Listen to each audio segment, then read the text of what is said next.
ನನ್ನೆಲ್ಲ ಸ್ನೇಹಿತರಿಗೆ ತರಗತಿಯ ಸ್ವಾಗತ. ತರಗತಿ ಪ್ರಾರಂಭ ಮಾಡೋಕ್ಕಿಂತ ಮುಂಚಿತವಾಗಿ ನಮ್ಮ ಒಂದು ಯೂಟ್ಯೂಬ್ ಚಾನಲನ್ನು ಸಬ್ಸ್ಕ್ರೈಬ್ ಮಾಡಿ ಅಂತ ಕೇಳ್ಕೊಳುತ್ತಾ ತರಗತಿಯನ್ನು ಪ್ರಾರಂಭ ಮಾಡೋಣ. ಈ ಒಂದು ತರಗತಿಯಲ್ಲಿ ಅರ್ಥಶಾಸ್ತ್ರ ವಿಭಾಗದ ಅರ್ಥಶಾಸ್ತ್ರದ ಮೂಲ ಪರಿಕಲ್ಪನೆಗಳ ಬಗ್ಗೆ ತಿಳಿದುಕೊಳ್ತಾ ಹೋಗೋಣ. ಈ ಒಂದು ಪಾಠದ ಒಂದು ಸಮಗ್ರವಾಗಿ ಜೊತೆಗೆ ಆ ಪರೀಕ್ಷೆಗೆ ಯಾವ ಒಂದು ಅಂಶಗಳು ಬೇಕಾಗುತ್ತೋ ಆ ಅಂಶಗಳ ಬಗ್ಗೆ ಚರ್ಚೆ ಮಾಡ್ತಾ ಹೋಗೋಣ. ಜೊತೆಗೆ ಮೊದಲನೇದಾಗಿ ಈ ಒಂದು ಅರ್ಥಶಾಸ್ತ್ರದ ಮೂಲ ಪರಿಕಲ್ಪನೆಗಳ ಬಗ್ಗೆ ನೋಡೋದಾದರೆ ಆ ಒಂದು ಮೂಲ ಪರಿಕಲ್ಪನೆಗಳಲ್ಲಿ ಮೊದಲನೇದಾಗಿ ನಾವು ಬೇಡಿಕೆ ಅಂತ ನೋಡ್ತಾ ಹೋಗ್ತೇವೆ. ಹಾಗಾದರೆ ಬೇಡಿಕೆ ಅಂದರೆ ಏನು ಅನ್ನೋದನ್ನು ನೋಡ್ತಾ ಹೋದಪ್ಪ ಅಂದ್ರೆ ಆ ಒಂದು ಮನುಷ್ಯನಿಗೆ ಅನೇಕ ರೀತಿಯಾದ ಬಯಕೆಗಳಿರ್ತಾವೆ. ಆ ಬಯಕೆಗಳನ್ನು ಅನುಭವ ಮಾಡ್ಕೋಬೇಕಂತ ನೋಡ್ತಾ ಹೋಗ್ತಾನೆ ಮತ್ತು ಆ ತೃಪ್ತಿಯನ್ನು ಪಡ್ತಾ ಹೋಗ್ಬೇಕಂತ ನೋಡ್ತಾ ಹೋಗ್ತಾನೆ. ಅದರಂತೆ ಕೂಡ ಆ ಬಯಕೆಯನ್ನು ನೋಡ್ತಾವಂಥ ಯಾವುದೇ ಒಂದು ವಸ್ತುವನ್ನು ಕೊಡಬೇಕಪ್ಪ ಅಂದ್ರೆ ಆ ಮನೋಭಾವವನ್ನು ಜೊತೆಗೆ ಆ ಒಂದು ಹಣವನ್ನು ಆ ವೆಚ್ಚ ಮಾಡುವಂಥ ಶಕ್ತಿ ಇತ್ತಪ್ಪ ಅಂದ್ರೆ ಅದನ್ನು ನಾವೇನು ಕರಿತಾವಪ್ಪ ಅಂದ್ರೆ ಬೇಡಿಕೆ ಅಂತ ಕರಿತಾವೆ. ಅಂದ್ರೆ ಒಬ್ಬ ವ್ಯಕ್ತಿಯು ಯಾವುದೇ ಒಂದು ಬಯಕೆ ಅಥವಾ ಒಂದು ವಸ್ತುವಿನ ಮೇಲೆ ಆ ಒಂದು ಕೊಳ್ಳುವ ಮನೋಭಾವ ಇತ್ತಪ್ಪ ಅಂದ್ರೆ ಆ ಒಂದು ಹಣವನ್ನು ಖರ್ಚು ಮಾಡುವಂಥ ಶಕ್ತಿ ಇತ್ತಪ್ಪ ಅಂದ್ರೆ ಅದನ್ನ ಏನಂತ ಕರಿತಪ್ಪ ಅಂದ್ರೆ ಬೇಡಿಕೆ ಅಂತ ಕರಿತಾ ಹೋಗ್ತದೆ. ಜೊತೆಗೆ ನಿಗದಿಯಾದ ಬೆಲೆಗೆ ನಿಗದಿಯಾದ ಕಾಲದಲ್ಲಿ ಕೊಳ್ಳುವ ಒಂದು ಆರ್ಥಿಕ ಸರಗಿನ ಪ್ರಮಾಣವೇ ಬೇಡಿಕೆ ಅಂತಂದು ಹೇಳ್ತಾ ಹೋಗ್ತಾರೆ. ಅಂದ್ರೆ ಒಂದು ನಿಗದಿಯಾದಂಥ ಒಂದು ಬೆಲೆಗೆ ಜೊತೆಗೆ ನಿಗದಿಯಾದಂಥ ಒಂದು ಕಾಲದಲ್ಲಿ ಕೊಳ್ಳುವಂಥ ಒಂದು ಆರ್ಥಿಕ ಚಟುವಟಿಕೆ ಅಥವಾ ಆರ್ಥಿಕ ಸರಗಿನ ಪ್ರಮಾಣವನ್ನು ಏನಂತ ಕರಿತಾವಪ್ಪ ಅಂದ್ರೆ ಬೇಡಿಕೆ ಅಂತಂದು ಕರಿತಾ ಹೋಗ್ತೀವಿ. ಜೊತೆಗೆ ಸಾಮಾನ್ಯವಾಗಿ ನಾವು ಹೇಳ್ತಾ ಹೋಗ್ತೀವಿ ಯಾವುದಾದ್ರೂ ಬೆಲೆಗಳು ಹೆಚ್ಚಿನ ಪ್ರಮಾಣದಲ್ಲಿ ಬೆಲೆಗಳು ಏರ್ತಾ ಹೋದಪ್ಪ ಆ ಒಂದು ಸಮಯದಲ್ಲಿ ಬೇಡಿಕೆ ಏನಾಗ್ತಾವಂತಂದು ಹೇಳ್ತಾ ಹೋಗ್ತವೆ. ಜೊತೆಗಳು ಯಾವ ಒಂದು ಬೆಲೆಗಳು ಇಳ್ತಾ ಹೋದಂಥ ಸಂದರ್ಭದಲ್ಲಿ ಆ ಒಂದು ಬೇಡಿಕೆಯು ಹೆಚ್ಚುತ್ತಾ ಹೋಗ್ತದೆ. ಅಂದರೆ ಈ ಒಂದು ಬೇಡಿಕೆಯು ಉತ್ಪಾದನಾ ಕ್ಷೇತ್ರದಲ್ಲಿ ಭಾಳ ಒಂದು ಪರಿಣಾಮ ಬೀರ್ತಾ ಹೋಗ್ತದೆ. ಯಾಕಪ್ಪ ಅಂದ್ರೆ ಆ ಒಂದು ಬೇಡಿಕೆ ಯಾವಾಗ ಹೆಚ್ಚುತ್ತಾ ಹೋಗ್ತದೆ ಆ ಒಂದು ಸಂದರ್ಭದಲ್ಲಿ ಉತ್ಪಾದನೆ ಮತ್ತು ಉದ್ಯೋಗ ವರಮಾನ ಪೂರೈಕೆ ಒಂದು ಅಧಿಕ ಹೋಗ್ತದೆ. ಅಂದರೆ ಆ ಒಂದು ವಸ್ತುವಿನ ಬೇಡಿಕೆ ಏನು ಹೆಚ್ಚಾಗುವಂಥ ಸಂದರ್ಭದಲ್ಲಿ ಒಂದು ಅಂಶಗಳು ಅಧಿಕ ಗೊತ್ತಾಗ್ತವೆ. ಜೊತೆಗೆ ಆ ಒಂದು ಜೀವನ ಮಟ್ಟ ಜೊತೆಗೂ ಉತ್ತಮವಾಗೋದನ್ನು ನಾವು ಕಾಣ್ತಾ ಹೋಗ್ತೀವಿ. ಜೊತೆಗೆ ರಾಷ್ಟ್ರದ ಪ್ರಗತಿಯನ್ನು ನಾವು ನೋಡ್ತಾ ಹೋಗ್ತೀವಿ. ಜೊತೆಗೆ ಆದರೆ ಬೇಡಿಕೆ ಕಡಿಮೆ ಆದಾಗ ಆ ಒಂದು ಉತ್ಪಾದನೆ ವರಮಾನ ಪೂರೈಕೆ ಇಳ್ತಾ ಹೋಗ್ತೈತಿ ಮತ್ತು ಜೊತೆಗೆ ಇಲ್ಲಿ ನಿರುದ್ಯೋಗ ಜೊತೆಗೂ ನೋಡ್ತಾ ಹೋಗ್ತೇವೆ. ಆ ಒಂದು ಈ ಒಂದು ಅಂಶಗಳು ಕಂಡು ಬಂದಪ್ಪ ಅಂದ್ರೆ ಜನರ ಜೀವನ ಮಟ್ಟ ಕುಗ್ಗುತ್ತಾ ಹೋಗ್ತೈತಿ. ಜೊತೆಗೆ ರಾಷ್ಟ್ರದ ಒಂದು ಪ್ರಗತಿ ಕೆಳಮಟ್ಟಕ್ಕೆ ಹೋಗ್ತಾ ಹೋಗ್ತೈತಿ. ಈ ಒಂದು ಪ್ರಮುಖವಾಗಿ ಬೇಡಿಕೆ ಎಂಬ ಒಂದು ಅಂಶದಲ್ಲಿ ನಾವು ನೋಡ್ತಾ ಹೋಗ್ತೀವಿ. ಈ ಬೇಡಿಕೆ ಅಂದಪ್ಪ ನಿಗದಿಯಾದ ಬೆಲೆಗೆ ನಿಗದಿಯಾದ ಕಾಲದಲ್ಲಿ ಕೊಳ್ಳುವ ಆರ್ಥಿಕ ಸರಗಿನ ಪ್ರಮಾಣವೇ ಬೇಡಿಕೆ. ಜೊತೆಗೆ ಬೆಲೆಗಳು ಹೆಚ್ಚಿದಂಥ ಹೋದಪ್ಪ ಅಂದ್ರೆ ಬೇಡಿಕೆ ಇಳಿತಾ ಹೋಗ್ತೈತಿ ಮತ್ತು ಬೆಲೆಗಳು ಇಳಿದಂತೆಲ್ಲ ಬೇಡಿಕೆ ಹೆಚ್ಚಾಗುತ್ತಾ ಹೋಗ್ತೈತಿ. ಇದನ್ನು ಅರ್ಥ ಮಾಡ್ಕೋಬೇಕು. ಜೊತೆಗೆ ಪೂರೈಕೆ ಅಂದರೆ ಏನು? ಪೂರೈಕೆ ಅಂದರೆ ಏನಪ್ಪ ಅಂದ್ರೆ ಮಾರುಕಟ್ಟೆಯಲ್ಲಿ ಗೊತ್ತಾದ ಬೆಲೆಗೆ ಮಾರಾಟಕ್ಕಾಗಿ ಸಿದ್ಧವಾಗಿರುವ ಸರಕು ಸೇವೆಗಳ ಪ್ರಮಾಣವೇ ಪೂರೈಕೆ ಅಥವಾ ಸರಬರಾಜು. ಪೂರೈಕೆ ಅಂದರೆ ಇಲ್ಲಿಂದ ಒಂದು ಪ್ರದೇಶದಿಂದ ಇನ್ನೊಂದು ಪ್ರದೇಶಕ್ಕೆ ಕಳಿಸೋದಂತ ಅರ್ಥ. ಅದರಂತೆ ಕೂಡ ಪೂರೈಕೆ ಅರ್ಥಶಾಸ್ತ್ರ ವಿಭಾಗದಲ್ಲಿ ಪೂರೈಕೆ ಅಂದರೆ ಏನಪ್ಪ ಅಂದ್ರೆ ಮಾರುಕಟ್ಟೆಯಲ್ಲಿ ಗೊತ್ತಾದ ಬೆಲೆಗೆ ಮಾರಾಟಕ್ಕಾಗಿ ಮಾರಕ್ಕೆ ಸಿದ್ಧವಾಗಿರುವಂಥ ಸರಕು ಸೇವೆಗಳ ಪ್ರಮಾಣವನ್ನು ಅಂತ ಕರಿತಾವಪ್ಪ ಅಂದ್ರೆ ಸರಬರಾಜು ಅಂತಂದು ಕರಿತಾ ಹೋಗ್ತೀವಿ. ಜೊತೆಗೆ ಸಾಮಾನ್ಯವಾಗಿ ಬೆಲೆ ಹೆಚ್ಚಾದಪ್ಪ ಅಂದ್ರೆ ಆ ಮಾರಾಟಕ್ಕಾಗಿ ಬರುವಂಥ ಸರಕು ಸೇವೆಗಳ ಪ್ರಮಾಣವು ಅಧಿಕಗೊಳ್ತಾ ಹೋಗ್ತವೆ. ಈ ಅಧಿಕಗೊಳ್ಳುವುದರಿಂದ ಏನಾಗ್ತೈತಪ್ಪ ಅಂದ್ರೆ ಉದ್ಯೋಗಗಳು ಸಿಗ್ತಾ ಹೋಗ್ತವೆ, ಉತ್ಪಾದನೆ ಹೆಚ್ಚಾಗ್ತೈತಿ ಮತ್ತು ರಾಷ್ಟ್ರೀಯ ವರಮಾನ ಹೆಚ್ಚಾಗ್ತೈತಿ. ಇದರಿಂದ ರಾಷ್ಟ್ರದ ಒಂದು ಪ್ರಗತಿಯನ್ನು ಕಾಣ್ತಾ ಹೋಗ್ತವೆ. ಅದೇ ರೀತಿಯ ಒಂದು ಪೂರೈಕೆ ಕಡಿಮೆ ಆದಪ್ಪ ಅಂದ್ರೆ ಆ ಮೇಲಿನ ರೀತಿ ಹೇಳಿದಾಗೆ ಈ ಒಂದು ರಾಷ್ಟ್ರದ ಪ್ರಗತಿ ಕಡಿಮೆ ಆಗ್ತೈತಿ, ಜೀವನ ಮಟ್ಟ ಕಡಿಮೆ ಆಗೋದನ್ನು ನಾವು ನೋಡ್ತಾ ಹೋಗ್ತೇವೆ. ಒಟ್ಟಾರೆಯಾಗಿ ಪೂರೈಕೆ ಅಂದರೆ ಏನಪ್ಪ ಅಂದ್ರೆ ಮಾರುಕಟ್ಟೆ ಗೊತ್ತಾದ ಬೆಲೆಗೆ ಮಾರಾಟಕ್ಕಾಗಿ ಸಿದ್ಧವಾಗಿರುವಂಥ ಸರಕು ಸೇವೆಗಳ ಪ್ರಮಾಣವನ್ನು ಪೂರೈಕೆ ಅಂತ ಕರಿತಾ ಹೋಗ್ತೇವೆ. ಜೊತೆಗೆ ಈ ಒಂದು ಕೆಲವೊಂದು ಸಂದರ್ಭಗಳಲ್ಲಿ ಆ ಒಂದು ನಿಯಮ ಉಲ್ಲಂಘನೆ ಆಗತ್ತೆ. ಯಾವ ರೀತಿಯಪ್ಪ ಅಂದ್ರೆ ಆ ಬೆಲೆಗಳು ಏರ್ತಾ ಇರಲಿ ಅಥವಾ ಕಡಿಮೆ ಇರ್ತಾ ಇರಲಿ ಆ ಒಂದು ಸರಬರಾಜು ಒಂದೇ ಮಟ್ಟದಲ್ಲಿ ನೋಡ್ತಾ ಹೋಗ್ತೀವಿ. ಯಾಕಪ್ಪ ಅಂದ್ರೆ ಈ ಬೇಡಿಕೆ ಮತ್ತು ಪೂರೈಕೆ ನಡುವೆ ಇವೆರಡು ಒಂದು ಸಮೀಪವರ್ತಿಗಳನ್ನು ನಾವು ನೋಡ್ತಾ ಹೋಗ್ತೇವೆ. ಯಾಕಪ್ಪ ಬೇಡಿಕೆಗೆ ಮತ್ತು ಪೂರೈಕೆ ನಡುವೆ ಒಂದಕ್ಕೊಂದು ಸಂಬಂಧ ಇರೋದನ್ನು ನಾವು ನೋಡ್ತೇವೆ. ಈ ಒಂದು ಸಂದರ್ಭದಲ್ಲಿ ಆ ಬೇಡಿಕೆ ಹೆಚ್ಚಾದರೆ ಪೂರೈಕೆ ಹೆಚ್ಚಾಗಿ ಆ ಬೆಲೆಗಳು ಏರ್ತಾ ಹೋಗ್ತವೆ ಮತ್ತು ಬೇಡಿಕೆ ಮತ್ತು ಪೂರೈಕೆ ನಡುವಿಗೆ ಆ ಒಂದು ಚಟುವಟಿಕೆಯಲ್ಲಿ ನಡುವಿನ ಆಧಾರ ಸ್ತಂಭಗಳು ಕಾಣ್ತಾ ಹೋಗ್ತೇವೆ. ಜೊತೆ ನಂತರದಲ್ಲಿ ಅರ್ಥಶಾಸ್ತ್ರದಲ್ಲಿ ಉತ್ಪಾದನೆ ಎಂಬ ಪದಕ್ಕೆ ಒಂದು ವಿಶಾಲವಾದಂಥ ಅರ್ಥವನ್ನು ನೋಡ್ತಾ ಹೋಗ್ತೇವೆ. ಕೇವಲ ಉತ್ಪಾದನೆಯಿಂದ ಕೃಷಿ ಕ್ಷೇತ್ರದಲ್ಲಿ ಮತ್ತು ಕೈಗಾರಿಕಾ ಕ್ಷೇತ್ರದಲ್ಲಿ ಉತ್ಪಾದನೆ ದೊರಕುವಂಥ ಒಂದು ಉತ್ಪಾದನೆ ಅಲ್ಲ, ಜೊತೆಗೆ ಆ ಸರಕು ಸೇವೆಗಳನ್ನು ಜೊತೆಗೂ ಇಲ್ಲಿ ಉತ್ಪಾದನೆ ಅಂತಂದು ಹೇಳ್ತಾ ಹೋಗ್ತೀವಿ. ಇಲ್ಲಿ ಸರಕು ಸೇವೆಗಳ ಉತ್ಪಾದನೆ ಜೊತೆಗೆ ಸೇವೆಗಳು ಅಂತ ನಾವು ಹೇಳ್ತಾ ಹೋಗ್ತೀವಿ, ಅವುಗಳನ್ನು ಈ ಉತ್ಪಾದನೆಗೆ ಸೇರ್ತಾ ಹೋಗ್ತೈತಿ. ಜೊತೆಗೆ ನಾವು ಹೊರನೋಟ ಅಂದರೆ ಮೇಲ್ನೋಟಕ್ಕೆ ನೋಡ್ತಾ ಹೋದ ಉತ್ಪಾದನೆಯಿಂದ ಸಂಪತ್ತಿನ ಸೃಷ್ಟಿಯಾದಂತೆ ಕಂಡುಬಂದು ನಿಜವಾಗಿಯೂ ಮಾನವ ಏನೇನು ಮಾಡ್ತಾ ಹೋಗ್ತಾನೆ ಅವೆಲ್ಲವೂ ಆ ಉತ್ಪಾದನೆ ಮಾಡ್ತಾ ಹೋಗ್ತೇವೆ. ಜೊತೆಗೆ ಈ ಉತ್ಪಾದನೆ ಕಾರ್ಯ ವಿನಿಯೋಗ, ಸಾಗಣೆ, ವ್ಯಾಪಾರ ಮೊದಲಾದ ಚಟುವಟಿಕೆಗಳು ನೋಡ್ತಾ ಹೋಗ್ತೇವೆ. ಆ ಉತ್ಪಾದನೆ ಎಲ್ಲೆಲ್ಲಿ ನೋಡ್ತಾ ಹೋಗ್ತಂದ ವಿನಿಯೋಗ ಮಾಡ್ತಾ ಹೋಗ್ತೀವಿ ಮತ್ತು ಸಾಗಣೆ ಮಾಡ್ತಾ ಹೋಗ್ತೀವಿ, ವ್ಯಾಪಾರ ಕ್ಷೇತ್ರಗಳಲ್ಲಿ ನಾವು ನೋಡ್ತಾ ಹೋಗ್ತೀವಿ. ಈ ಒಂದು ಉತ್ಪಾದನೆಯು ಆ ಉತ್ಪಾದನೆಯಾದಂಥ ಸರಕು ಸೇವೆಗಳು ಅನುಭವಿಯ ಒಂದು ಕೈ ಸೇರ್ಬೇಕಪ್ಪ ಅಂದ್ರೆ ಆ ಉತ್ಪಾದನಾ ಕಾರ್ಯ ಪೂರ್ಣಗೊಳ್ಬೇಕು. ಅಂದರೆ ಯಾವುದೇ ಒಂದು ಉತ್ಪಾದನೆ ಆದಂಥ ವಸ್ತುಗಳು, ಆ ಉತ್ಪಾದನೆ ಆದಂಥ ಸರಕು ಸೇವೆಗಳು ಅನುಭವಿ ಯಾರು ಒಂದು ಅನುಭೋಗ ಮಾಡ್ತಾನೆ ಆ ಒಂದು ವ್ಯಕ್ತಿ ಕೈ ಸೇರಿದಾಗ ಈ ಒಂದು ಉತ್ಪಾದನಾ ಕಾರ್ಯ ಪೂರ್ಣಗೊಳ್ಳುತ್ತದೆ. ಅಲ್ಲಿವರೆಗೂ ಈ ಒಂದು ಉತ್ಪಾದನಾ ಕಾರ್ಯ ಪೂರ್ಣಗೊಳ್ಳುವುದಿಲ್ಲ. ಜೊತೆಗೆ ಈ ಒಂದು ಕಾರ್ಯ ಆರಂಭವಾಗಿ ಮತ್ತು ಅಂತ್ಯವಾಗಲು ಕೆಲವು ಸಾಧನ ಸಂಪತ್ತಿನ ನೆರವಾಗುತ್ತೆ. ಯಾಕಪ್ಪ ಅಂದ್ರೆ ಆ ಒಂದು ಉತ್ಪಾದನೆ ಆದಂಥ ವಸ್ತು ಪ್ರಾರಂಭವಾಗಿ ಮತ್ತು ಕೊನೆಗೊಳ್ಬೇಕಪ್ಪ ಅಂತ ಕೆಲವೊಂದು ಸಾಧನ ಸಂಪತ್ತಿನ ಅಂಶಗಳು ಬೇಕಾಗ್ತದೆ. ಯಾಕಪ್ಪ ಅಂದ್ರೆ ಈ ಅರ್ಥಶಾಸ್ತ್ರಜ್ಞರು ಹೇಳ್ತಾ ಹೋಗ್ತಾರೆ, ಉತ್ಪಾದನೆಗಳು ಅಂತ ಕರೆಯುವ ಪ್ರಕೃತಿ, ಸಂಪತ್ತು, ಶ್ರಮ, ಬಂಡವಾಳ, ಉದ್ಯಮ, ಸಾಹಸಿಗಳಲ್ಲದ ಉತ್ಪಾದನೆ ಸಾಧ್ಯವೇ ಇಲ್ಲ ಅಂತ ಹೇಳ್ತಾ ಹೋಗ್ತಾರೆ.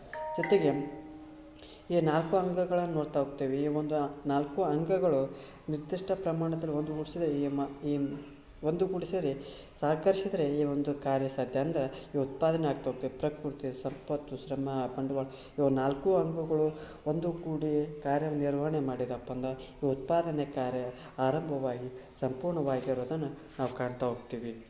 ಜೊತೆಗೆ ಕೊನೆಯದಾಗಿ ಆರ್ಥಿಕ ಒಂದು ಮೂಲ ಕಲ್ಪನೆಗಳನ್ನು ನಾವು ನೋಡ್ತಾ ಹೋಗ್ತೀವಿ, ವಿತರಣೆಯನ್ನು ನೋಡ್ತಾ ಹೋಗ್ತೀವಿ. ವಿತರಣೆ ಅಂದರೆ ಏನಪ್ಪ ಅಂದ್ರೆ ಇದು ಒಂದು ಆರ್ಥಿಕ ಒಂದು ಚಟುವಟಿಕೆಯನ್ನು ನಾವು ನೋಡ್ತಾ ಹೋಗ್ತೇವೆ. ಈ ಉತ್ಪಾದನಾ ಕಾರ್ಯದ ಪರಿಣಾಮದ ಮೇಲೆ ಆ ರಾಷ್ಟ್ರೀಯ ವರಮಾನವನ್ನು ಉತ್ಪನ್ನಾಂಗ ನಡುವೆ ಹಚ್ಚುವಂಥ ಮಹತ್ವದ ಕಾರ್ಯವನ್ನು ನೋಡ್ತಾ ಹೋಗ್ತೇವೆ. ಅಂದರೆ ಇಲ್ಲಿ ಉತ್ಪಾದನಾ ಒಂದು ಕಾರ್ಯ ಮುಗಿದಂಥ ಸಂದರ್ಭದಲ್ಲಿ, ಉತ್ಪಾದನಾ ಕಾರ್ಯ ಆ ಒಂದು ಪರಿಣಾಮವಾದಂಥ ಸಂದರ್ಭದಲ್ಲಿ ರಾಷ್ಟ್ರೀಯ ವರಮಾನವನ್ನು ಆ ಉತ್ಪನ್ನಾಂಗಗಳು ಇರ್ತಾವಲ್ಲ ಆ ಅಂಗಗಳಿಗೆ ನಡುವೆ ಹಚ್ಚುವಂಥ ಮಹತ್ವದ ಒಂದು ಕಾರ್ಯವನ್ನು ವಿತರಣೆ ಅಂತಂದು ಹೇಳ್ತಾ ಹೋಗ್ತೇವೆ. ಉದಾಹರಣೆಗೆ ಪ್ರಕೃತಿ, ಸಂಪತ್ತು, ಶ್ರಮ, ಬಂಡವಾಳ, ಉದ್ಯಮ, ಸಾಹಸಿಗಳ ನಡುವೆ ಈ ಒಂದು ಉತ್ಪನ್ನಾಂಗಗಳು ಹಂಚಿಕೆ ಆಗ್ತವೆ. ಆ ಹಂಚಿಕೆ ಆಗುವಂಥ ರಾಷ್ಟ್ರೀಯ ವರಮಾನಕ್ಕೆ ಕ್ರಮವಾಗಿ ಗೇಣಿ, ಕೂಲಿ, ಬಡ್ಡಿ, ಲಾಭ ಎಂದು ಹೆಸರು ಕರ್ತವೆ. ಒಟ್ಟಾರೆಯಾಗಿ ರಾಷ್ಟ್ರೀಯ ವರಮಾನ ಯಾವ ರೀತಿ ಬರ್ತದಪ್ಪ ಅಂದ್ರೆ ಈ ಗೇಣಿಯ ಮೂಲಕ ಬರ್ತೈತಿ. ಕೂಲಿ, ಬಡ್ಡಿ, ಲಾಭ ಅಂದ್ರೆ ಸಂಪತ್ತು, ಶ್ರಮ, ಬಂಡವಾಳ, ಉದ್ಯಮ ಅಂತ ಏನು ಕರಿತಾ ಹೋಗ್ತಲ್ಲ ಅದರ ಕ್ರಮವಾಗಿ ಗೇಣಿ, ಕೂಲಿ, ಬಡ್ಡಿ, ಲಾಭ ಬರ್ತಾ ಹೋಗ್ತೈತಿ. ಆಯಾ ಒಂದು ಉತ್ಪನ್ನದ ಪಾತ್ರದ ಅನುಸಾರವಾಗಿ ವಿತರಣೆ ಹಾಕೋದನ್ನು ನಾವು ನೋಡ್ತಾ ಹೋಗ್ತೀವಿ. ಬೇಡಿಕೆ ಮತ್ತು ಪೂರೈಕೆಯ ನಡುವೆ ಸಮತೋಲನ ಕಾಪಾಡ್ಕೊಂಡು ಬರುವಂಥದ್ದು, ಜೊತೆ ಉತ್ಪಾದನಾ ಕಾರ್ಯಕ್ಕೆ ಆತಂಕಗಳಾಗದಂತೆ ನೋಡ್ತಾ ಇರೋದು, ಜೊತೆಗೆ ಉತ್ಪಾದನಾ ಅಂಗಕ್ಕೂ ಪ್ರಾಶಸ್ತ್ಯವನ್ನು ಇಲ್ಲಿ ಇರಂಗಿಲ್ಲ. ಯಾಕಂದರೆ ನಿರ್ಲಕ್ಷ್ಯ ಇರಬಾರ್ದು. ಯಾಕಪ್ಪ ಅಂದ್ರೆ ಆರ್ಥಿಕ ವ್ಯವಸ್ಥೆಯು ಸಮತೋಲನವನ್ನು ಕಾಪಾಡಿಕೊಳ್ಳುವುದು ಮುಖ್ಯವಾದಂಥ ಅಂಶವನ್ನು ನಾವು ಕಾಣ್ತಾ ಇರ್ತೀವಿ. ಒಟ್ಟಾರೆಯಾಗಿ ಹೇಳೋದಾದಪ್ಪ ಅಂದರೆ ವಿತರಣೆಯನ್ನು ಈ ಒಂದು ಆರ್ಥಿಕ ಚಟುವಟಿಕೆಯನ್ನು ನೋಡ್ತಾ ಹೋಗ್ತೀವಿ. ಒಟ್ಟಾರೆಯಾಗಿ ಈ ಒಂದು ಅರ್ಥಶಾಸ್ತ್ರದ ಮೂಲ ಪರಿಕಲ್ಪನೆಗಳ ಬಗ್ಗೆ ಒಂದು ಸಾಮಾನ್ಯವಾಗಿ ಮತ್ತು ಒಂದು ಸಂಕೀರ್ಣವಾಗಿ ನೋಡೋದಾದಪ್ಪ ಅಂದ್ರೆ ಬೇಡಿಕೆ ಅಂದಪ್ಪ ಅಂದರೆ ಬೇಡಿಕೆ ಅಂದರೆ ಗ್ರಾಹಕರು ಖರೀದಿಸಲು ಬಯಸುವಂಥ ಅಥವಾ ಶಕ್ತರಾಗಿರುವಂಥ ಸರಕುಗಳ ಪ್ರಮಾಣವನ್ನು ಏನಂತ ಕರಿತಪ್ಪ ಅಂದರೆ ಬೇಡಿಕೆ ಅಂತಂದು ಕೇಳ್ತಾ ಹೋಗ್ತೀವಿ. ಈ ಒಂದು ಉದಾಹರಣೆಗೆ ನಾವು ಯಾವ ವಸ್ತುವನ್ನು ಕೊಂಡುಕೊಳ್ತಾವೋ ಆ ವಸ್ತುಗಳ ಒಂದು ಮೌಲ್ಯವನ್ನು ಬೇಡಿಕೆ ಅಂತ ಕರಿತಾ ಹೋಗ್ತೀವಿ. ಜೊತೆಗೆ ಪೂರೈಕೆ ಅಂದರೆ ಉತ್ಪಾದಕರು ಮಾರಾಟಕ್ಕೆ ನೀಡುವಂಥ ಸರಕುಗಳು. ಅಂದರೆ ಉತ್ಪಾದಕರು ಏನು ಮಾಡ್ತಾರಪ್ಪ ಅಂದ್ರೆ ಮಾರಾಟಕ್ಕೆ ಮಾಡುವಂಥ ವಸ್ತುಗಳನ್ನು ಏನಂತ ಕರಿತಪ್ಪ ಅಂದ್ರೆ ಪೂರೈಕೆ ಅಂತಂದು ಕರಿತಾ ಹೋಗ್ತೀವಿ. ಜೊತೆಗೆ ಉತ್ಪಾದನೆ ಅಂದರೆ ಕಚ್ಚಾ ವಸ್ತುಗಳನ್ನು ಉಪಯುಕ್ತ ಸರಕುಗಳು ಅಂದರೆ ಕಚ್ಚಾ ವಸ್ತುಗಳನ್ನು ಉಪಯುಕ್ತವಾಗುವಂಥ ಸರಕುಗಳನ್ನಾಗಿ ಪರಿವರ್ತನೆ ಮಾಡುವುದು.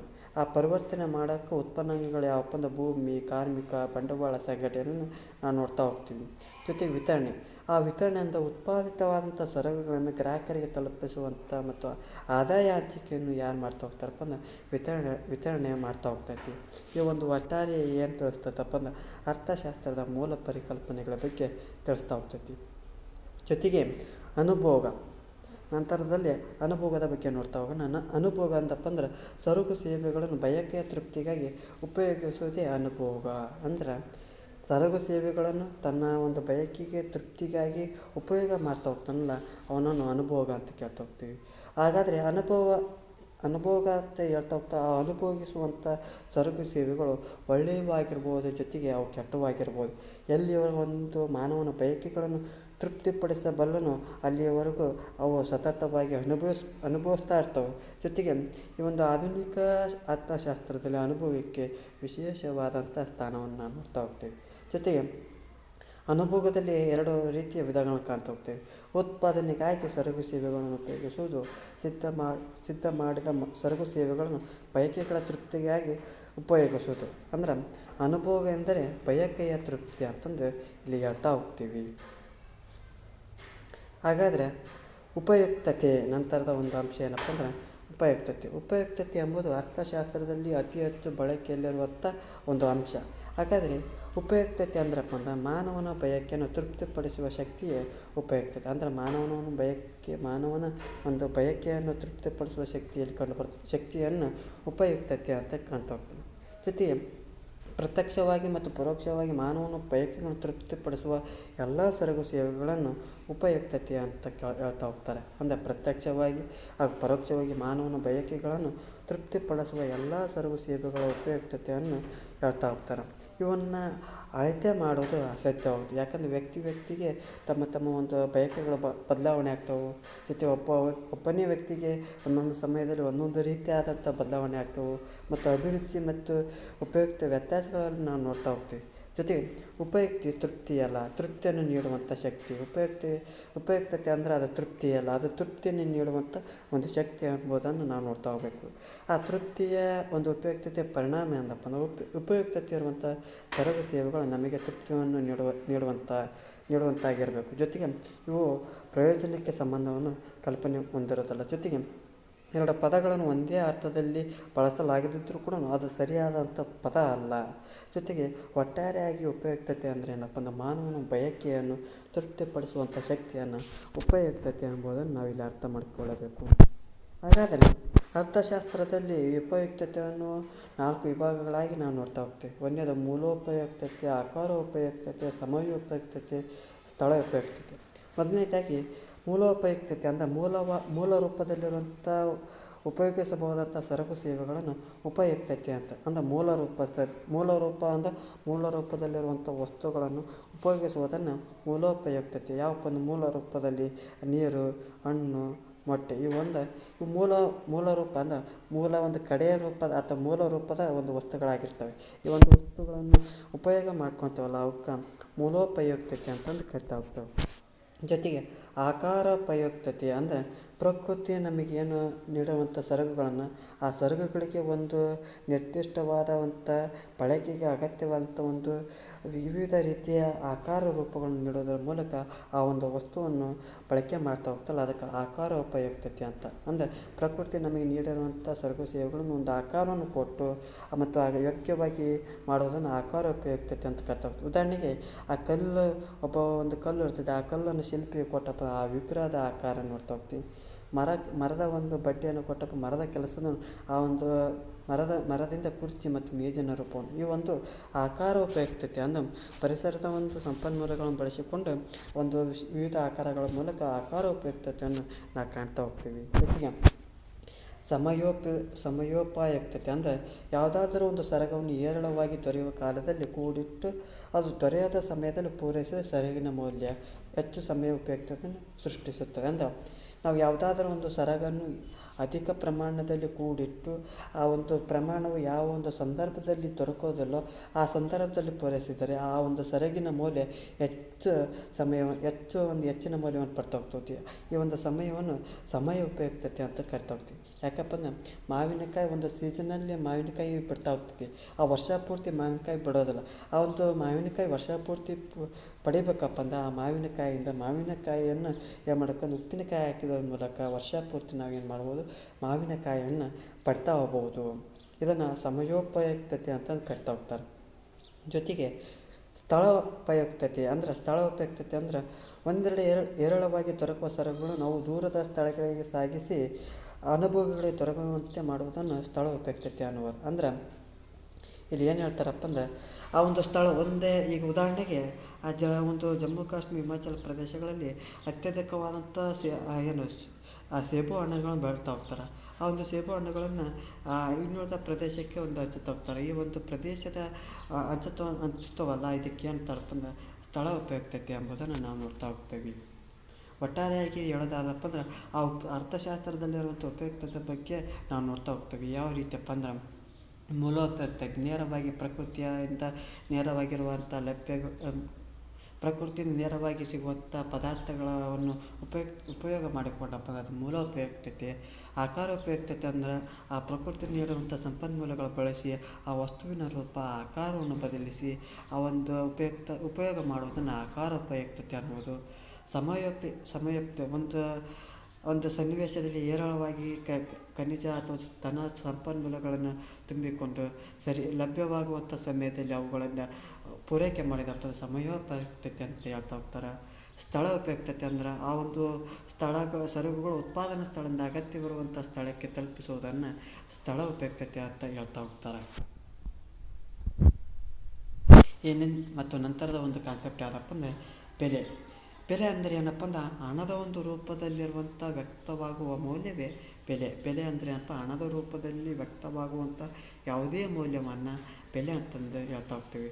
ಒಂದು ಸರಕು ಅಥವಾ ಸೇವೆಗೆ ಬದಲಾಗಿ ಕೊಡಬೇಕಾದ ಹಣವೇ ಬೆಲೆ.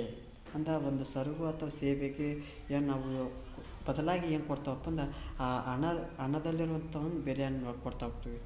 ಈ ಬೆಲೆ ಎಂಬುದು ಈ ಬೆಲೆಗಳ ಅಧ್ಯಯನದಲ್ಲಿ ಅರ್ಥಶಾಸ್ತ್ರದಲ್ಲಿ ಪ್ರಮುಖ ಸ್ಥಾನವನ್ನು ನಾವು ನೋಡ್ತಾ ಹೋಗ್ತೀವಿ. ಅಗಾಧವಾದಂಥ ಬೇಡಿಕೆ ಇರುವಾಗ ಸರಕು ಸೇವೆಗಳು ಹೆಚ್ಚು ಸಂಖ್ಯೆಯಲ್ಲಿರುವ ಅನುಭೋಗಿಗಳಿಗೆ ಹಂಚೋದು ಒಂದು ಸಮಸ್ಯೆ ಆಗಿರುವ ನಾವು ನೋಡ್ತಾ ಹೋಗ್ತೀವಿ. ಯಾಕಪ್ಪ ಅಂದ್ರೆ ಈ ಕರ್ತವ್ಯವನ್ನು ಯಾರು ಮಾಡ್ತಾ ಹೋಗ್ತಾರಪ್ಪ ಅಂದ್ರೆ ಬೆಲೆ ಮಾಡ್ತಾ ಹೋಗ್ತೈತಿ. ಈ ಬೇಡಿಕೆ ಮತ್ತು ಪೂರೈಕೆಗಳ ಸಮೀಕರಣವೇ ಬೆಲೆ ಅಂತ ಹೇಳ್ತಾ ಹೋಗ್ತೇವೆ. ಈ ಬೆಲೆಯು ಆ ಬೇಡಿಕೆ ಮತ್ತು ಪೂರೈಕೆಗಳ ಮಾಧ್ಯಮದ ಒಂದು ಮುಖ್ಯ ಕರ್ತವ್ಯವನ್ನು ಈ ಬೆಲೆ ಎಂಬುದು ಮಾಡ್ತಾ ಹೋಗ್ತೈತಿ. ಆ ಸರಕು ಸೇವೆಗಳ ಕೊರತೆ ಆಗಿರ್ಬೋದು ಅಥವಾ ಹೆಚ್ಚಳವಾಗಲಿ ಇರುವುದಿಲ್ಲ. ಯಾಕಂದರೆ ಒಂದು ವೇಳೆ ಬೇಡಿಕೆ ಪೂರೈಕೆ ನಡುವೆ ವ್ಯತ್ಯಾಸ ಉಂಟಾದರೆ ಆ ಸರಕು ಸೇವೆಗಳ ಬೆಲೆ ವ್ಯತ್ಯಾಸಗೊಳ್ಳುತ್ತದೆ. ಆದರೆ ಕಾಲಾಂತರ ಮತ್ತೊಂದು ಸಮ್ಮತಿಯ ಬೆಲೆ ನಿಗದಿ ಆಗ್ತದೆ. ಆಗ ಬೇಡಿಕೆ ಮತ್ತು ಪೂರೈಕೆ ಬೆಲೆ ಸಮೀಕರಣಗೊಳ್ಳುತ್ತದೆ. ಅಂದರೆ ಯಾವ ರೀತಿ ಒಂದು ಬೇಡಿಕೆ ಪೂರೈಕೆ ಹೆಚ್ಚುತ್ತಾ ಯಾವ ರೀತಿ ಒಂದು ಪೂರೈಕೆ ಆಗುತ್ತೋ ಅದರಂತೆ ಕೂಡ ಆ ಬೆಲೆಗಳ ಒಂದು ಏರಿಳಿತ ಮತ್ತು ಕಾಣ್ತಾ ಹೋಗ್ತೇವೆ. ಆ ಒಂದು ನಿರ್ದಿಷ್ಟವಾದಂಥ ಒಂದು ಪ್ರಮುಖ ಸ್ಥಾನವನ್ನು ಈ ಬೆಲೆ ನೋಡ್ತಾ. ಅಂದ್ರೆ ಒಟ್ಟಾರೆಯಾಗಿ ಬೆಲೆ ಏನಪ್ಪ ಅಂದರೆ ಹಣದ ರೂಪದಲ್ಲಿ ವ್ಯಕ್ತವಾಗುವ ಮೌಲ್ಯವನ್ನು ಬೆಲೆ ಅಂತ ಕರ್ತಾ ಹೋಗ್ತೀವಿ. ಒಂದು ಸರಕು ಅಥವಾ ಸೇವೆಗಳ ಬದಲಾಗಿ ಕೊಡುವಂಥ ಒಂದು ಹಣವನ್ನು ಏನಂತಪ್ಪ ಅಂದರೆ ಬೆಲೆ ಅಂತಂದು ಹೇಳ್ತಾ ಹೋಗ್ತೀವಿ. ಜೊತೆಗೆ ಲಾಭ, ಸಾಮಾನ್ಯ ಭಾಷೆಯಲ್ಲಿ ನಾವೇನು ಲಾಭ ಅಂದರೆ ಉತ್ಪಾದನೆಯಾಗಿ ಆದಂಥ ಉಳಿಯುವಂಥ ಹಣವನ್ನು ಲಾಭ ಅಂತ ಹೇಳ್ತಾ ಹೋಗ್ತೇವೆ. ಒಟ್ಟಾಗಿ ಹೇಳುವಂಥ ಒಂದು ಸಾಮಾನ್ಯ ಒಂದೇ ಅರ್ಥದಲ್ಲಿ ಹೇಳುವ ರೀತಿಯನ್ನು ನೋಡೋದಾದರೆ ನಾವು ಉತ್ಪಾದನೆ ಕಾರ್ಯಕ್ಕೆ ಸಲ್ಲಿಸಿದಂಥ ಸೇವೆಗೆ ಆ ಬದಲಾಗಿ ಉತ್ಪಾದಕ ಗಳಿಸುವ ಪ್ರತಿಫಲವೇ ಲಾಭ. ಅಂದ್ರೆ ನಾವು ಉತ್ಪಾದನೆಗೆ ಸಲ್ಲಿಸಿದಂಥ ಸೇವೆಗಳನ್ನು ಆ ಉತ್ಪಾದಕ ಒಂದು ಗಳಿಸುವ ಪ್ರತಿಫಲವನ್ನು ಅಂತ ಕರಿತಪ್ಪ ಅಂದ್ರೆ ಲಾಭ ಅಂತಂದು ಕರಿತಾ ಹೋಗ್ತೀವಿ. ನಂತರದಲ್ಲಿ ಸಹಕಾರ ಅಂದರೆ ಅರ್ಥಶಾಸ್ತ್ರದಲ್ಲಿ ಸಹಕಾರಕ್ಕೆ ವಿಶಿಷ್ಟ ಸ್ಥಾನಮಾನವನ್ನು ನಾವು ನೋಡ್ತಾ ಹೋಗ್ತೀವಿ. ಯಾಕಪ್ಪ ಅಂದ್ರೆ ಉದ್ಯಮದ ವ್ಯವಸ್ಥೆಯಲ್ಲಿ ತಮ್ಮ ಜೀವನದ ವಿಧಾನವನ್ನು ನಾವು ನೋಡ್ತಾ ಹೋಗ್ತೀವಿ. ಯಾಕಪ್ಪ ಅಂದ್ರೆ ಈ ಒಂದು ಅರ್ಥಶಾಸ್ತ್ರ ಸಹಕಾರ ಎಂಬ ಒಂದು ತತ್ವದ ರೀತಿಯಲ್ಲಿ ಒಂದು ಕೆಲಸ ಮಾಡ್ತಾ ಹೋಗ್ತೀವಿ. ಯಾವ ರೀತಿಯಪ್ಪ ಅಂದರೆ ಪ್ರತಿಯೊಬ್ಬರಿಗಾಗಿ ಎಲ್ಲರಿಗಾಗಿ ಪ್ರತಿಯೊಬ್ಬರು ಅಂತಂದು ಈ ಸಹಕಾರ ಒಂದು ತತ್ವವನ್ನು ನಾವು ನೋಡ್ತಾ ಹೋಗ್ತೀವಿ. ಆ ಒಂದು ಆರ್ಥಿಕತೆಯ ಪ್ರಮುಖ ತತ್ವಗಳನ್ನು ನೋಡ್ತಾ ಹೋದ್ವಿ. ಆ ಒಟ್ಟಾರೆಯಾಗಿ ನೋಡೋದಾದರೆ ಬೆಲೆ ಅಂದರೆ ಏನಪ್ಪ ಅಂದ್ರೆ ಒಂದು ಸರಕು ಸೇವೆಗಳ ಮೌಲ್ಯವನ್ನು ನಿರ್ಧರಿಸುವಂಥ ಅಂಶವನ್ನು ಏನಂತ ಕರಿತಾವಪ್ಪ ಅಂದ್ರೆ ಬೆಲೆ ಅಂತ ಕರಿತಾ ಹೋಗ್ತೀವಿ. ಅದೇ ರೀತಿ ಲಾಭ ಅಂದರೆ ಏನಪ್ಪ, ಉತ್ಪಾದನೆ ಅಥವಾ ವ್ಯಾಪಾರದಿಂದ ಗಳಿಸಿದಂಥ ಆರ್ಥಿಕ ಲಾಭವನ್ನು ಆದಾಯವು ವೆಚ್ಚಕ್ಕಿಂತ ಹೆಚ್ಚಾದಾಗ ಅದನ್ನು ನಾವೇಂತ ಕರಿತಪ್ಪ ಅಂದ್ರೆ ಲಾಭ ಅಂತ ಕರಿತಾ ಹೋಗ್ತೀವಿ. ಸಹಕಾರ ಅಂದಪ್ಪನ ಸಹಕಾರವು ಪ್ರತಿಯೊಬ್ಬರಿಗಾಗಿ ಎಲ್ಲರಿಗಾಗಿ ಪ್ರತಿಯೊಬ್ಬರು ಎಂಬ ಮಂತ್ರದ ಮೂಲಕ ಈ ಸಹಕಾರವು ನಡ್ತಾ ಹೋಗ್ತೈತಿ. ಆಗ ಅದರ ರಾಷ್ಟ್ರೀಯ ವರಮಾನ ಬಗ್ಗೆ ತಿಳ್ಕೊಳ್ಳೋಣ. ಅಂದ್ರೆ ಒಂದು ರಾಷ್ಟ್ರವು ಒಂದು ವರ್ಷದ ಅವಧಿಯಲ್ಲಿ ಉತ್ಪಾದಿಸಿದ ಒಟ್ಟು ಸರಕು ಸೇವೆಗಳ ಅಣರೂಪಿ ಮೌಲ್ಯವನ್ನು ರಾಷ್ಟ್ರೀಯ ವರಮಾನ ಅಂತಂದು ಹೇಳ್ತಾ ಹೋಗ್ತೀವಿ. ಯಾಕಪ್ಪ ಅಂದರೆ ಇಲ್ಲಿ ಒಂದು ರಾಷ್ಟ್ರವು ಒಂದು ವರ್ಷದ ಅವಧಿಯೊಳಗೆ ಆ ಅವಧಿಯೊಳಗೆ ಏನು ಮಾಡ್ತದಪ್ಪ, ಒಂದು ಉತ್ಪಾದನೆಯನ್ನು ಮಾಡ್ತಾ ಹೋಗ್ತೀವಿ. ಆ ಒಂದು ಉತ್ಪಾದನೆ ಒಟ್ಟು ಸರಕು ಸೇವೆಗಳ ಅಣರೂಪಿ ಅಂದರೆ ಯಾವ ರೂಪಿ ಅಂದರೆ ಅಣರೂಪಿ ಮೌಲ್ಯವನ್ನು ನಾವು ಏನಂತ ಕರಿತೀವಪ್ಪ ಅಂದ್ರೆ ರಾಷ್ಟ್ರೀಯ ವರಮಾನ ಅಂತ ಕರಿತಾ ಹೋಗ್ತೀವಿ. ರಾಷ್ಟ್ರವು ಸಹ ಒಬ್ಬ ವ್ಯಕ್ತಿ ಅಂತ ಕೆಲಸ ಮಾಡ್ತಾ ಹೋಗ್ತೈತಿ. ಅಂದರೆ ಯಾವ ರೀತಿಯಪ್ಪ ಅಂದ್ರೆ ಒಬ್ಬ ವ್ಯಕ್ತಿಯ ವರಮಾನ ಗಳಿಸ್ತಾ ಹೋಗ್ತೀವಿ. ಅಂದರೆ ಇದನ್ನು ರಾಷ್ಟ್ರೀಯ ವರಮಾನ ಅಂತಂದು ಕರಿತಾ ಹೋಗ್ತೈತಿ.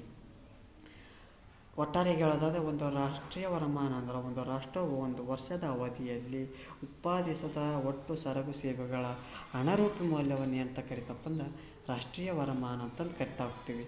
ಯಾವ ರೀತಿಯಪ್ಪ ಅಂದ್ರೆ ಆ ಒಂದು ರಾಷ್ಟ್ರೀಯ ವರಮಾನ ಉತ್ಪಾದನೆ ವಿಧಾನದಲ್ಲಿ ಒಂದು ವರ್ಷದಲ್ಲಿ ದೇಶದ ಎಲ್ಲ ಕ್ಷೇತ್ರಗಳು ಉತ್ಪಾದಿಸಿದ ಒಟ್ಟು ಸರಕು ಸೇವೆಗಳ ಮೌಲ್ಯ ಮತ್ತು ಆದಾಯ ವಿಧಾನದಲ್ಲಿ ಉತ್ಪಾದನೆ ಪ್ರಕ್ರಿಯೆ ಉತ್ಪಾದನಾ ಅಂಗಗಳ ಮಾಲೀಕರಿಗೆ ದೊರೆಯುವಂಥ ಒಟ್ಟು ಆದಾಯ, ಕೂಲಿ, ಬಾಡಿಗೆ, ಬಡ್ಡಿ, ಲಾಭ ಇವುಗಳ ಮೂಲಕ ದೊರೆಯುವಂಥ ಆದಾಯ, ವೆಚ್ಚ ವಿಧಾನ, ಒಂದು ವರ್ಷದಲ್ಲಿ ಸರಕು ಸೇವೆಗಳ ಮೇಲೆ ಮಾಡಿದಂಥ ಒಟ್ಟು ವೆಚ್ಚ ಮತ್ತು ರಾಷ್ಟ್ರೀಯ ವರಮಾನದ ಅಳತೆಗೋಲು.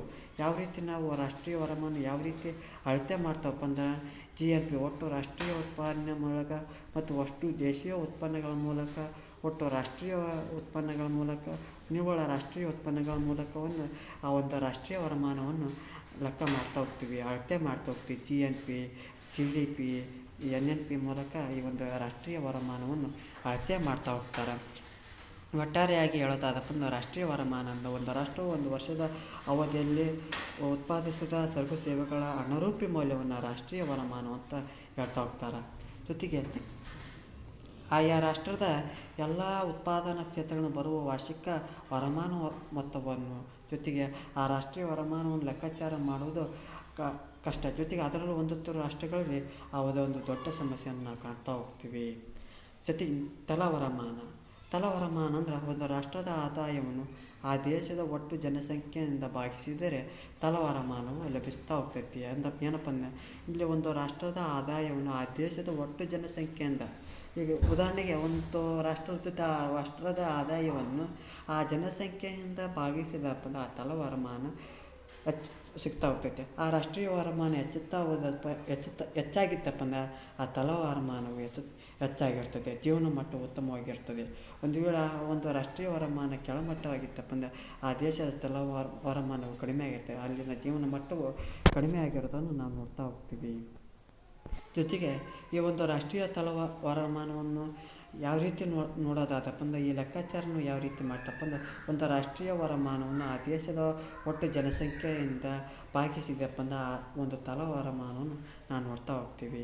ಈ ತಲವರಮಾನದಿಂದ ನಾವು ಯಾವ ರೀತಿ ಪ್ರಯೋಜನ ಪಡ್ಬೋದಪ್ಪ ಅಂದ್ರೆ ಆ ಉತ್ತಮವಾದಂಥ ಶಿಕ್ಷಣ ವ್ಯವಸ್ಥೆಯನ್ನು ನಾವು ನೋಡ್ತಾ ಹೋಗ್ತೀವಿ, ಗುಣಮಟ್ಟ ಮತ್ತು ಆರೋಗ್ಯ ಸೇವೆಯನ್ನು ನೋಡ್ತಾ ಹೋಗ್ತೀವಿ, ಮತ್ತು ಆರ್ಥಿಕ ಅಭಿವೃದ್ಧಿ ಮತ್ತು ಮಾನವನ ಒಂದು ಅಭಿವೃದ್ಧಿಯನ್ನು ನೋಡ್ತಾ ಹೋಗ್ತೀವಿ, ಉತ್ತಮ ಜೀವನ ಮಟ್ಟವನ್ನು ನೋಡ್ತಾ ಹೋಗ್ತೀವಿ, ಮತ್ತು ಆರ್ಥಿಕ ಸಮಾನತೆ ಮತ್ತು ಅಭಿವೃದ್ಧಿಯನ್ನು ನೋಡ್ತಾ ಹೋಗ್ತೀವಿ. ಜೊತೆಗೆ ಆ ಒಂದು ಸುಧಾರಣೆ ಕ್ರಮಗಳು ನಾವು ಯಾವ ರೀತಿ ಕ್ರಮಗಳು ಕೈಗೊಳ್ಬೇಕಪ್ಪ ಅಂದ್ರೆ ಉತ್ತಮವಾದಂಥ ಶಿಕ್ಷಣ ಮತ್ತು ಕೌಶಲ್ಯಗಳನ್ನು ನೀಡ್ತಾ ಹೋಗ್ಬೇಕು, ಉದ್ಯೋಗಗಳನ್ನು ಸೃಷ್ಟಿಸಬೇಕು ಮತ್ತು ಕೈಗಾರಿಕೆ ಸೇವೆಗಳಿಗೆ ಉದ್ಯೋಗವನ್ನು ನೀಡ್ತಾ ಹೋಗಬೇಕು ಮತ್ತು ಕೌಶಲ್ಯ ಆಧಾರಿತವಾದಂಥ ಶಿಕ್ಷಣವನ್ನು ನೀಡ್ತಾ ಹೋಗ್ಬೇಕು. ಜೊತೆಗೆ ಈ ರೀತಿ ಮಾಡಿದಂಥ ಮೂಲಕ ಅನೇಕವಾದಂಥ ಆರ್ಥಿಕ ಯೋಜನೆಗಳು ಕೈಗೊಳ್ಳಬೇಕು. ಆ ಸಂಪನ್ಮೂಲಗಳ ಒಂದು ಜೊತೆಗೆ ಜನಸಂಖ್ಯೆ ನಿಯಂತ್ರಣ ಮಾಡಬೇಕು, ಜೊತೆಗೆ ಸುಸ್ಥಿರ ಆರ್ಥಿಕ ಯೋಜನೆಗಳನ್ನು ನೋಡ್ತಾ ಹೋಗ್ಬೇಕು ಮತ್ತು ಮೂಲಭೂತ ಸೌಕರ್ಯಗಳು ಮತ್ತು ಜನಸಂಖ್ಯೆ ಸಮತೋಲನ ಮಾಡ್ತಾ ಹೋಗ್ಬೇಕು. ಈ ರೀತಿಯ ಮೂಲಕ ನಾವು ತಳವರಮಾನದ ಬಗ್ಗೆ ತಿಳ್ಕೊಳ್ತಾ ಹೋಗ್ತೀವಿ. ಜೊತೆಗೆ ಶ್ರಮ ಅಂದರೆ ಏನಪ್ಪ ಅಂದ್ರೆ ಶ್ರಮಿಸಬೇಕು, ಗಳಿಸಬೇಕು, ಜೀವನ ಮಟ್ಟವನ್ನು ಉತ್ತಮಪಡಿಸಿಕೊಳ್ಳಬೇಕು ಎಂಬುದು ಮಾನವನ ಸಹಜ ಗುಣ ಎಂದು ಹೇಳ್ತಾ ಹೋಗ್ತಾರೆ.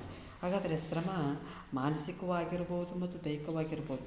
ಶ್ರಮ ಅಂದರೆ ಏನಪ್ಪ, ದುಡಿಯುವುದು ಅಂದರೆ ಏನಪ್ಪ ಅಂದರೆ ಶ್ರಮ. ಆ ಶ್ರಮವು ದೈಹಿಕವಾಗಿರ್ಬೋದು, ಇಲ್ಲಕಂದ್ರೆ ಮಾನಸಿಕವಾಗಿರ್ಬೋದು. ಅಗೆಯುವುದು, ಉಳುವುದು, ಭಾರವನ್ನು ಹೊರುವುದು, ಯಂತ್ರಗಳನ್ನು ನಡೆಸುವಂಥ ಕೆಲಸವನ್ನು ದೈಹಿಕ ಶ್ರಮಕ್ಕೆ ಉದಾಹರಣೆ ನೋಡ್ತಾ ಹೋಗ್ತೀವಿ. ಅಧ್ಯಾಪಕ, ವಿಜ್ಞಾನಿ, ನ್ಯಾಯವಾದಿ, ಕಾರಕನು ಮೊದಲಾದವರನ್ನ ಮಾನಸಿಕ ಶ್ರಮಕ್ಕೆ ಉದಾಹರಣೆ ನೀಡ್ತಾ ಹೋಗ್ತೀವಿ. ಈ ಒಂದು ಅಂಶಗಳು ದೈಹಿಕ ಶ್ರಮಕ್ಕೆ ದೈಹಿಕ ಶಕ್ತಿ ಅಗತ್ಯವನ್ನು ನೋಡ್ತಾ ಹೋಗ್ತೀವಿ, ಮಾನಸಿಕ ಶ್ರಮಕ್ಕೆ ಬುದ್ಧಿಶಕ್ತಿ ಅವಶ್ಯಕವನ್ನು ನೋಡ್ತಾ ಹೋಗ್ತೀವಿ. ಪ್ರಗತಿಪರ ರಾಷ್ಟ್ರಗಳು ವಿದ್ಯಾವಂತರ ಸಂಖ್ಯೆ ಅಧಿಕವಾಗಿರೋದನ್ನು ನಾವು ನೋಡ್ತಾ ಹೋಗ್ತೀವಿ. ಇಲ್ಲಿ ಮೇಲು ಕೀಳು ಎಂಬ ಭಾವ ಇರಬಾರ್ದು. ಯಾಕಪ್ಪ ಅಂದರೆ ಸಮಾಜ ಯಾವ ರೀತಿಯಪ್ಪ ಅಂದ್ರೆ ಸಮಾನತೆ, ಸಮಾನ ಗೌರವ ಇರಬೇಕು. ದೈಹಿಕ ಶ್ರಮ ಕೀಳು, ಮಾನಸಿಕ ಶ್ರಮ ಮೇಲು ಎಂಬ ಭಾವನೆ ಇರಬಾರದು. ಇಲ್ಲಿ ಮಹಾತ್ಮ ಗಾಂಧೀಜಿಯವರು ಹೇಳ್ತಾ ಹೋಗ್ತಾರೆ, ಶ್ರಮದ ಒಂದು ಮಹತ್ವದಲ್ಲಿ ಅಚಲ ವಿಶ್ವಾಸವಿರೋದನ್ನು ನಾವು ನೋಡ್ತಾ ಹೋಗ್ತೀವಿ. ಇದನ್ನು ಅವರು ಮಾಡಿಸಿ ತೋರಿಸ್ತಾ ಹೋಗ್ತಾರೆ. ರಾಷ್ಟ್ರಾಧ್ಯಕ್ಷರಂದು ಮಾತನಾಡುವುದು ಎಷ್ಟು ಮುಖ್ಯವೋ ಕಸ ಗುಡಿಸುವವನೊಂದಿಗೆ ಮಾತನಾಡೋದು ಅಷ್ಟೇ ಮುಖ್ಯ ಎಂದು ಹೇಳ್ತಾ ಹೋಗ್ತಾರೆ. ಈ ಶ್ರಮದಲ್ಲಿ ದೈಹಿಕ ಶ್ರಮ ಅಂತಂದರೆ ಯಾವುದು ಕೀಳು, ಮಾನಸಿಕ ಶ್ರಮ ಅಂತ ಮೇಲೆ ಎಂಬ ಕೆಟ್ಟ ಭಾವನೆ ಇರಬಾರ್ದು. ಅದಕ್ಕೆ ಮಹಾತ್ಮ ಗಾಂಧೀಜಿಯವರು ಹೇಳ್ತಾರೆ, ಯಾವ ರೀತಿ ನಾವು ರಾಷ್ಟ್ರಾಧ್ಯಕ್ಷರನ್ನು ಮಾತನಾಡೋದು ಎಷ್ಟು ಮುಖ್ಯವೋ ಅದೇ ರೀತಿ ಕಸ ಗುಡಿಸುವವನೊಂದಿಗೆ ಮಾತನಾಡೋದು ಅಷ್ಟೇ ಮುಖ್ಯ ಎಂಬುದು ಶ್ರಮದ ಒಂದು ಮಹತ್ವವನ್ನು ತಿಳಿಸ್ತಾ ಹೋಗ್ತಾರೆ. ಜೊತೆಗೆ ಇವತ್ತಿನ ಕಾಲದಲ್ಲಿ ವಿದ್ಯಾವಂತ ಅನೇಕರು ಮಾನಸಿಕ ಶ್ರಮವನ್ನು ಅರಿಸಿ ಉದ್ಯೋಗವನ್ನು ಹುಡ್ತಾ ಹೋಗ್ತಾರೆ. ಎಲ್ಲರಿಗೂ ಸಾಕಷ್ಟು ಉದ್ಯೋಗಾವಕಾಶ ಸಿಗೋಂಗಿಲ್ಲ. ಯಾಕಪ್ಪ ಅಂದ್ರೆ ಎಲ್ಲರಿಗೂ ನೌಕರಿನೇ ಬೇಕು ಅಂತಂದು ಕೇಳೋದಾದ್ರೆ ಎಲ್ಲರಿಗೂ ಈ ಉದಾಹರಣೆಗೆ 500 ವಿಲೇಜ್ ಅಕೌಂಟರ್ ಅಥವಾ 500 ಶಿಕ್ಷಕರ ಒಂದು ಹುದ್ದೆಗಳನ್ನ ಬಿಟ್ಟಪ್ಪ ಅಂದ್ರೆ ಅದೊಂದು 1,000 ಅಭ್ಯರ್ಥಿಗಳಿತ್ತಪ್ಪ ಅಂದ್ರೆ ಸಿಗೋದು ಕೇವಲ 500 ಅಭ್ಯರ್ಥಿಗಳು. ಅದನ್ನು ಅರ್ಥ ಮಾಡಿಕೊಳ್ಳಬೇಕಾಗ್ತೈತಿ. ಯಾಕಪ್ಪ ಅಂದ್ರೆ ಎಲ್ಲರೂ ಒಂದೇ ರೀತಿಯಾದಂಥ ಉದ್ಯೋಗಕ್ಕೆ ಇದನ್ನು ಅವಲಂಬಿತ ಆಗದೆ ಎಲ್ಲ ರೀತಿಯ ಒಂದು ಕೌಶಲ್ಯಗಳು ಮತ್ತು ಎಲ್ಲ ರೀತಿಯ ಕ್ಷೇತ್ರಗಳಲ್ಲಿ ಇರೋದನ್ನು ಅಳವಡಿಸಿಕೊಳ್ಳಬೇಕು. ಜೊತೆಗೆ ಮೇಲು ಕೀಳು ಎಂಬ ಭೇದ ಭಾವಗಳನ್ನು ಬಿಟ್ಟು ತನಗೆ ಲಭಿಸುವ ಉದ್ಯೋಗವನ್ನು ಮಾಡಲು ಸಿದ್ಧರಾಗಿರಬೇಕು. ಜೊತೆಗೆ ಶ್ರಮದ ಒಂದು ಮಹತ್ವವನ್ನು ತಿಳಿದುಕೊಳ್ಳಬೇಕು ಮತ್ತು ಸಮಾನ ಭಾವನೆಯನ್ನು ಅವನ ತಲೆಯಲ್ಲಿ ಇಟ್ಟುಕೊಳ್ಳಬೇಕು. ಇದು ಶ್ರಮದ ಒಂದು ಮಹತ್ವದ ಬಗ್ಗೆ ತಿಳ್ಕೊಳ್ತಾ ಹೋಗಿ ಆ ಶ್ರಮದ ಒಂದು ಮಹತ್ವವನ್ನು ಇನ್ನೂ ಪರಿಣಾಮಕಾರಿ ನೋಡೋದಾದಪ್ಪ ಅಂದ್ರೆ ಆ ಶ್ರಮದ ಒಂದು ವಿಧಗಳನ್ನು ನೋಡ್ತಾ ಹೋಗ್ತೀವಿ. ಯಾವ ರೀತಿಯಪ್ಪ ದೈಹಿಕ ಶ್ರಮಗಳನ್ನು ನೋಡ್ತಾ ಹೋಗ್ತೀವಿ ಮತ್ತು ಮಾನಸಿಕ ಶ್ರಮಗಳನ್ನು ನೋಡ್ತಾ ಹೋಗ್ತೀವಿ. ಆ ಶ್ರಮಗಳ ಮಹತ್ವ ಏನಪ್ಪ ಅಂದ್ರೆ ಆ ಉತ್ಪಾದನೆಯನ್ನು ಹೆಚ್ಚುತ್ತಾ ಹೋಗ್ತೈತಿ ಮತ್ತು ಆರ್ಥಿಕ ಅಭಿವೃದ್ಧಿಯನ್ನು ನೋಡ್ತಾ ಹೋಗ್ತೀವಿ ಮತ್ತು ಕೂಲಿ ಮತ್ತು ಆದಾಯದಿಂದ ಕುಟುಂಬದ ಯೋಗಕ್ಷೇಮವನ್ನು ನಾವು ನೋಡ್ತಾ ಹೋಗ್ತೀವಿ. ಮತ್ತು ಇಲ್ಲಿ ಏನು ಮಾಡ್ತಾವಪ್ಪ ಅಂದ್ರೆ ಕಾರ್ಮಿಕರ ಹಕ್ಕುಗಳು ಮತ್ತು ಕಾರ್ಮಿಕರ ರಕ್ಷಣೆಯನ್ನು ನಾವು ನೋಡ್ತಾ ಹೋಗ್ತೀವಿ. ಜೊತೆಗೆ ಈ ಒಂದು ಸುಧಾರಣೆ ಮತ್ತು ಕ್ರಮಗಳನ್ನು ಯಾವ ರೀತಿ ಮಾಡಬೇಕಪ್ಪ, ಕೌಶಲ್ಯ ಆಧಾರಿತ ಶಿಕ್ಷಣ, ಕೌಶಲ್ಯ ಅಭಿವೃದ್ಧಿ ಮಾಡ್ತಾ ಹೋಗಬೇಕು. ಸುರಕ್ಷತೆ ಮತ್ತು ಆರೋಗ್ಯ, ಕಾರ್ಮಿಕರ ಸುರಕ್ಷತೆಗಾಗಿ ಕಾರ್ಮಿಕರ ಸುರಕ್ಷತೆಯನ್ನು ನೋಡ್ತಾ ಹೋಗಬೇಕು. ತಂತ್ರಜ್ಞಾನಗಳನ್ನು ಬಳಸ್ತಾ ಹೋಗಬೇಕು. ಆರ್ಥಿಕ ಯೋಜನೆಗಳನ್ನು ಹಾಕಿಕೊಳ್ಳಬೇಕು. ಸಾಮಾಜಿಕ ಭದ್ರತೆಯನ್ನು ನಾವು ನೋಡ್ತಾ ಹೋಗಬೇಕು. ಈ ರೀತಿಯ ಮೂಲಕ ಶ್ರಮದ ಒಂದು ಮಹತ್ವವನ್ನು ತಿಳಿತಾ ಕೊಡ್ತಾ ಹೋದ್ವಿ. ಈ ಒಂದು ತರಗತಿಯ ಅರ್ಥವಾಗಿತ್ತಪ್ಪ ಅಂದ್ರೆ ಈ ಒಂದು ಪ್ರಶ್ನೆಗಳಿಗೆ ನೇರವಾಗಿ ಉತ್ತರವನ್ನು ನೀಡ್ತಾ ಹೋಗ್ತೀವಿ. ಈ ಒಂದು ಪ್ರಶ್ನೆಗಳಿಗೆ ಉತ್ತರಿಸುವಂಥ ಪ್ರಯತ್ನ ಮಾಡ್ತಾ ಹೋಗೋಣ. ಬೇಡಿಕೆ ಹೆಚ್ಚಾದಾಗ ಉತ್ಪಾದನೆ ಯಾವ ರೀತಿಯಾಗಿರ್ತದಪ್ಪ ಅಂದ್ರೆ ಕಡಿಮೆ ಆಗಿರುತ್ತದೆ. ಕಡಿಮೆ ಆದಾಗ ಯಾವಾಗಲೂ ಬೇಡಿಕೆ ಹೆಚ್ಚಾಗುತ್ತಾ ಇರ್ತದೆ. ಸರ್ವ ಸೇವೆಗಳನ್ನು ಬಯಕೆಯ ತೃಪ್ತಿಗಾಗಿ ಉಪಯೋಗಿಸೋದು ಅಂತ ಕರಿತಪ್ಪ ಅಂದ್ರೆ ಅನುಭೋಗಿ ಅಥವಾ ಅನುಭೋಗ ಅಂತ ಕರಿತಾ ಹೋಗ್ತಾರೆ. ಒಂದು ರಾಷ್ಟ್ರದ ಆದಾಯವನ್ನು ಆ ರಾಷ್ಟ್ರದ ಒಟ್ಟು ಜನಸಂಖ್ಯೆಯಿಂದ ಭಾಗಿಸಿದರೆ ಲಭಿಸೋದು ಏನು ಲಭಿಸ್ತದಪ್ಪ ಅಂದ್ರೆ ತಲಾ ವರಮಾನ. ಲಾರಿಗಳಿಂದ ಸರಕುಗಳನ್ನು ಇಳಿಸುವ ಕೆಲಸದ ತೊಡಗಿರುವಂಥ ಯಾವ ವಿಧದ ಶ್ರಮ ಅಂದ್ರೆ ದೈಹಿಕ ವಿಧದ ಶ್ರಮ. ಜೊತೆಗೆ ಶಾಲೆಗಳಲ್ಲಿ ಮಕ್ಕಳಿಗೆ ವಿದ್ಯಾಭ್ಯಾಸ ನೀಡುವ ಶಿಕ್ಷಕರು ಈ ಶ್ರಮಕ್ಕೆ ಉದಾಹರಣೆ. ಈ ಒಂದು ಉತ್ತರ ನಿಮಗೆ ಈ ಒಂದು ತರಗತಿ ಅರ್ಥ ಆಯ್ತವ, ಈ ಉತ್ತರ ನಿಮಗೆ ಖಂಡಿತವಾಗಿಯೂ ಸಿಗ್ತೈತಿ. ಈ ಉತ್ತರವನ್ನು ನೀವು ಕಮೆಂಟ್ ಬಾಕ್ಸ್ ಮೂಲಕ ತಿಳಿಸ್ಬೇಕಾಗಿ ಕೇಳ್ಕೊಳ್ತೇನೆ. ಈ ಒಂದು ತರಗತಿ ಇಷ್ಟವಾಗಿತ್ತಪ್ಪ ಖಂಡಿತವಾಗಿ ಲೈಕ್ ಮಾಡಿ, ಇಷ್ಟವಾಗಿಲ್ಲದಿದ್ದರೆ ಡಿಸ್ಲೈಕ್ ಮಾಡಿ ಅಂತ ಕೇಳ್ಕೊಳ್ತಾ, ಈ ಒಂದು ಉಪಯುಕ್ತ ಮಾಹಿತಿ ಆಗಿತ್ತಪ್ಪ ಅಂದರೆ ಖಂಡಿತವಾಗಿ ಶೇರ್ ಮಾಡಿ. ಜೊತೆಗೆ ಯಾರು ಇನ್ನೂ ಯೂಟ್ಯೂಬ್ ಚಾನಲ್ನ ಸಬ್ಸ್ಕ್ರೈಬ್ ಆಗಿಲ್ಲ ಅವರು ಖಂಡಿತವಾಗಿ ಸಬ್ಸ್ಕ್ರೈಬ್ ಆಗಿ ಅಂತ ಕೇಳ್ಕೊಳ್ತಾ ಈ ಒಂದು ವಿಡಿಯೋವನ್ನು ಪೂರ್ಣಗೊಳಿಸುತ್ತೇನೆ.